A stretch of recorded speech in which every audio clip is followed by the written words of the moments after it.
السلام علیکم ناظرین، چینل پر آپ کو خوش آمدید کہتے ہیں۔ ذوالقرنین اور یاجوج و ماجوج۔ ذوالقرنین کا نام سکندر ہے۔ یہ حضرت خضر علیہ السلام کے خالہ زاد بھائی ہیں۔ حضرت خضر علیہ السلام ان کے وزیر اور جنگلوں میں علم بردار رہے ہیں۔ یہ حضرت سام بن نوح علیہ السلام کی اولاد میں سے ہیں اور یہ ایک بڑھیا کے اکلوتے فرزند ہیں۔ حضرت ابراہیم خلیل اللہ علیہ السلام کے دستے حق پرست پر اسلام قبول کر کے مدتوں ان کی صحبت میں رہے اور حضرت ابراہیم خلیل اللہ علیہ السلام نے ان کو کچھ وصیتیں بھی فرمائی تھیں۔ صحیح قول یہی ہے کہ یہ نبی نہیں ہیں بلکہ ایک بندہ صالحہ ہیں جو ولایت کے شرف سے سرفراز ہیں۔ ذوالقرنین کیوں کہلائے؟ حضور علیہ الصلوۃ والسلام نے فرمایا کہ یہ ذوالقرنین 2 سینگوں والے کے لقب سے اس لیے مشہور ہو گئے کہ انہوں نے دنیا کے 2 سینگوں یعنی دونوں کناروں کا چکر لگایا تھا، اور بعض کا قول ہے کہ ان کے دور میں لوگوں کے 2 قرن ختم ہو گئے، 100 برس کا ایک قرن ہوتا ہے،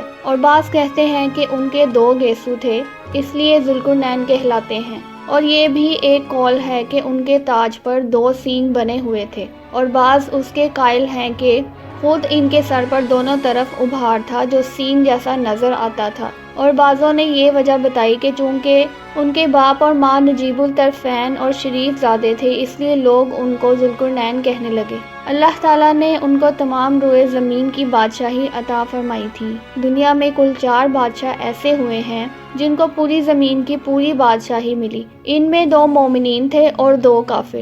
مومن تو حضرت سلیمان علیہ السلام اور ذوالقرنین ہیں، اور کافر ایک بخت نصر اور دوسرا نمرود ہے، اور تمام روئے زمین کے 1/5 بادشاہ اس امت میں ہونے والے ہیں جن کا اسم گرامی حضرت امام مہدی رضی اللہ عنہ ہے۔ ذوالقرنین کے 3 سفر۔ قرآن مجید میں حضرت ذوالقرنین کے 3 سفروں کا حال بیان ہوا ہے جو سورہ کہف میں ہے۔ ہم قرآن مجید ہی سے ان تینوں سفروں کا حال تحریر کرتے ہیں جن کی رویداد بہت ہی عجیب اور عبرت خیز ہے۔ پہلا سفر۔ حضرت ذوالقرنین نے پرانی کتابوں میں پڑھا تھا کہ سام بن نوح علیہ السلام کی اولاد میں سے ایک شخص آب حیات کے چشمے سے پانی پی لے گا تو اس کو موت نہ آئے گی، اس لیے حضرت ذوالقرنین نے مغرب کا سفر کیا۔ آپ کے ساتھ حضرت خضر علیہ السلام بھی تھے۔ وہ تو آب حیات کے چشمے پر پہنچ گئے اور اس کا پانی بھی پی لیا، مگر حضرت ذوالقرنین کے مقدر میں نہیں تھا، وہ محروم رہ گئے۔ اس سفر میں آپ جانب مغرب روانہ ہوئے تو جہاں تک آبادی کا نام و نشان ہے وہ سب منزلیں طے کر کے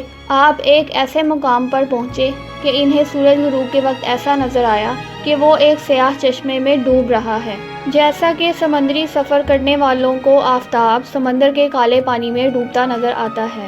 وہاں ان کو ایک ایسی قوم ملی جو جانوروں کی کھال پہنے ہوئے تھی، اس کے سوا کوئی دوسرا لباس ان کے بدن پر نہیں تھا، اور دریائی مردہ جانوروں کے سوا ان کی غذا کا کوئی دوسرا سامان نہیں تھا۔ یہ قوم ناسک کہلاتی تھی۔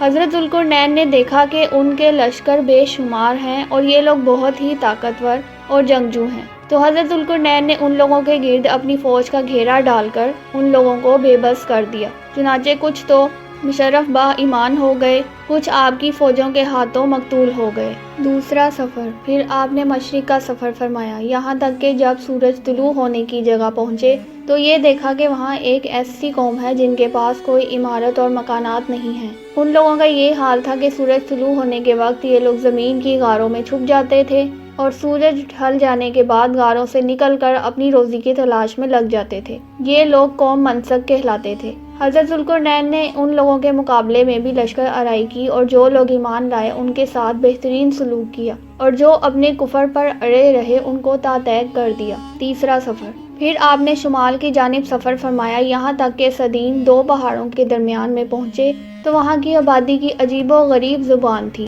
ان لوگوں کے ساتھ اشاروں سے بمشکل بات چیت کی جا سکتی تھی۔ ان لوگوں نے حضرت ذوالقرنین سے یاجوج ماجوج کے مظالم کی شکایت کی اور آپ کی مدد کے طالب ہوئے۔ یاجوج و ماجوج یہ یافس بن نوح علیہ السلام کی اولاد میں سے ایک فسادی گروہ ہے اور ان لوگوں کی تعداد بہت ہی زیادہ ہے۔ یہ لوگ بلا کے جنگجو، خوخوار اور بالکل ہی وحشی اور جنگلی ہیں جو بالکل جانوروں کی طرح رہتے ہیں۔ موسم ربیع میں یہ لوگ اپنے غاروں سے نکل کر تمام کھیتیاں اور سبزیاں کھا جاتے تھے اور خشک چیزوں کو لاد کر لے جاتے تھے۔